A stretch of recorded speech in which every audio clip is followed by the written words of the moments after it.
प्राकृतिक पर्यावरण में हवा, वातावरण, जल, भूमि, सजीव आदि का समावेश होता है। इसमें जैविक तथा अजैविक घटकों में सतत अंतःक्रिया घटित होती रहती है।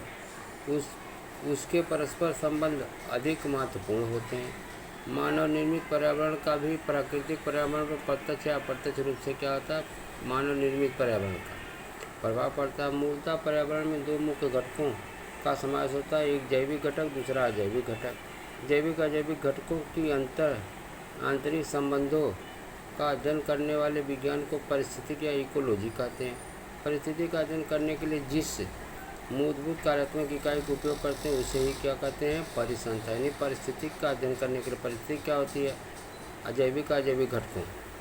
पर्यावरण में अनेक परिसंस्था का समावेश होता है। कुछ परिसंस्थाएं का अध्ययन हम पिछले के किए हैं, जैसे जल परिसंस्था, पृथ्वी रूपी परिसंस्था। यानी संक्षिप्त में एक निश्चित भौगोलिक क्षेत्र में व्याप्त सभी जैविक अजैविक घटक उसी प्रकार उसमें की जाने वाली अंतःक्रियाएँ, ये सभी एकत्रित होकर परिसंस्था बनाते हैं। इन्हें हमें भी ध्यान रखना चाहिए। अब मित्रों, पर्यावरण का जल चक्र, विविध गैसीय चक्र, कार्बन चक्र, नाइट्रोजन चक्र, ऑक्सीजन चक्र, ऐसे प्राकृतिक चक्र नियमित रूप से शुरू होकर संतुलन बना रहता है। परिसंस्था के विभिन्न भोजन श्रृंखलाओं के कारण ही पर्यावरण का संतुलन रहता है। प्रकृति का अस्तित्व के बिना मानव का अस्तित्व असंभव है। इसलिए प्राकृतिक पर्यावरण को संतुलन बिगाड़ते हुए उसके संवर्धन करना यह मनुष्य का प्रथम कर्तव्य है। ऐसा कहा जाता है कि अपने पूर्वजों की ओर से हमें पृथ्वी हमें विरासत माने धरोहर के रूप में मिली है। इसलिए हमें अपनी अगली पीढ़ी तक उसको क्या करना, कर्ज के रूप में क्या करना, रखना है। इसलिए अपने लिए अपने आने वाली पीढ़ियों के लिए यह संभाल कर क्या करना चाहिए, रखना चाहिए।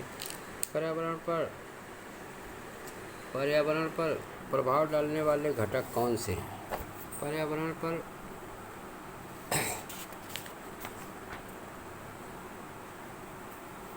मुख्य रूप से है पर्यावरण पर प्राकृतिक मानव घटक। अभी देखो मित्रों, पर्यावरण पर कौन कौन से घटक प्रभाव डालते हैं। पर्यावरण पर प्राकृतिक मानव निर्मित घटक जिससे अपना प्रभाव डालते हैं। प्राकृतिक घटक में जलवायु परिवर्तन, आने वाली विपदाएँ इत्यादि क्या करते हैं, पर्यावरण पर क्या प्रभाव डालते हैं। इसी तरह मानव निर्मित उद्योग धंधे भी, शिकार करना, बांध बनाना इत्यादि, ये सब क्या है, क्रियाकलापों के कारण पर्यावरण पर क्या होता है, प्रभाव पड़ता है। पर्यावरण में बच्चों की संख्या सतत वृद्धि होती क्या होगी। पर्यावरण में बच्चों की संख्या सतत वृद्धि होने पर सजीवों की उनके भोजन न मिलने के कारण बच्चों की संख्या में क्या हो जाएगी, कमी हो जाएगी। नदी किनारे पट्टी वाले भागों में बड़े बड़े कारखाने स्थापित किए गए, नदी परिसंस्था में उसका क्या प्रभाव। अगर कारखाने स्थापित किए गए तो दूषित जल और कचरे नदी में पानी में छोड़ा जाएगा और नदी का जल क्या हो जाएगा, दूषित हो जाएगा। उसमें रहने वाले सजीव क्या हो जाएगी, मृत्यु हो जाएगी। पर्यावरण में विद्यमान कुछ प्राकृतिक घटक, कुछ मानव निर्मित घटक जब पर्यावरण को हानि पहुंचाते हैं तब पर्यावरण में समाविष्ट अन्य घटकों का असंतुलन हो जाता है। उसका असर परिणाम उनके घटकों पर मूल रूप से जैविक घटकों पर होता है। यह ध्यान आता है कि पर्यावरण पर प्रभाव डालने वाले मुख्य रूप से दो प्रकार के घटक, प्राकृतिक घटक और मानव निर्मित घटक। आप पृथ्वी प्रत्येक की आवश्यकताओं की पूर्ति करने में सामर्थ्य रखती है, परंतु